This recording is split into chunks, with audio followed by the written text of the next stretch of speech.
અમરેલી જિલ્લામાંથી એક ચોંકાવનારી ઘટના સામે આવી છે, જેમાં પિતાએ જ પોતાની દીકરીની હત્યા કરી નાખી છે.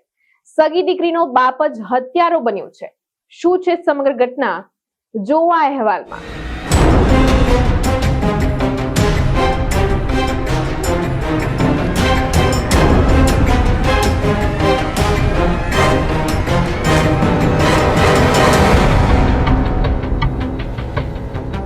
અમરેલી જિલ્લામાં ખાંભાના ડેડાણ ગામે પિતાએ જ પોતાની દીકરીની હત્યા કરતા ચકચાર મચી જવા પામી છે. મળતી માહિતી પ્રમાણે ડેડાણ ગામની ઈશિકાબેન ખોખરને પ્રેમી કાના સાથે લગ્ન કરવા હતા, પરંતુ પિતાને આબરૂ જવાની બીકે પ્રેમ સંબંધમાં લગ્ન કરાવવાની ના પાડી હતી. પિતાએ અન્ય જગ્યાએ લગ્ન કરવાનું કહેતા પુત્રે ના પાડતા પિતા ગુસ્સે ભરાયા હતા. સમાજમાં ઇજ્જત બચાવવા પિતાએ વાલસુઈ દીકરીનું ગળું દબાવી હત્યા કરી હતી. એટલું જ નહીં, તેને ઘરમાં વ્યવસ્થિત સુવાડી દીધી હતી. ટીમ પહોંચી ત્યારે દીકરી ન ઉઠી એટલે પોલીસ આવતા આખી ઘટનાનો ભાંડો ફૂટ્યો હતો. પ્રેમ સંબંધના કારણે પુત્રીને સગા પિતા મજીદભાઈ ખોખરે હત્યા કરી હતી.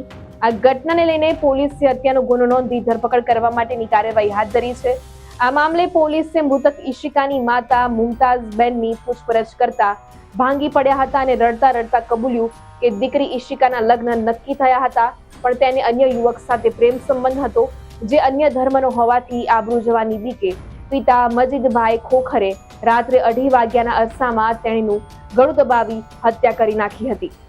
ભારતીય ન્યાય સંહિતાની કલમ 103(1) મુજબ મર્ડરનો ગુનો બનેલો છે, જેનામાં મરણ જનારનું નામ ઈશિકાબેન છે, જેમની ઉંમર 23 વર્ષ છે, અને આરોપી છે તેમના સગા ફાધર મજીદભાઈ ગુલાબભાઈ ખોખર છે. ગુનાની ટૂંક વિગત એવી છે કે આ કામના મરણ જનાર છે ઈશિકાબેન, એમને કોઈ બીજા વ્યક્તિ જોડે પ્રેમ સંબંધ હતો અને એના ફાધર છે એના મેરેજ ક્યાંક બીજી જગ્યાએ કરવા માંગતા હતા, અને એ વસ્તુનું જેનાથી એના ફાધર નહીં હતું, એના લીધે સમાજમાં તેમની આબરૂ જશે, એના લીધે તેમણે જે તેમની દીકરી છે ઈશિકાબેન તેનું ગળું દબાવી અને તેમનું મૃત્યુ કરેલું છે. જે આરોપી છે એમને ગઈકાલે 19:00 વાગે ધોરણસર એમની અટક કરવામાં આવેલી છે. અમરેલી જિલ્લામાં સગા પિતાએ જ પોતાની દીકરીની હત્યા કરતા ચકચાર મચી જવા પામી છે અને આગામી સમયમાં આરોપી પિતા સામે કેવા પ્રકારની કડક કાર્યવાહી કરાશે તે જોવાનું રહ્યું. દેશ દુનિયાના સમાચારો અને માહિતી માટે જોડાયેલા રહો TV17 ગુજરાતી સાથે. નમસ્કાર.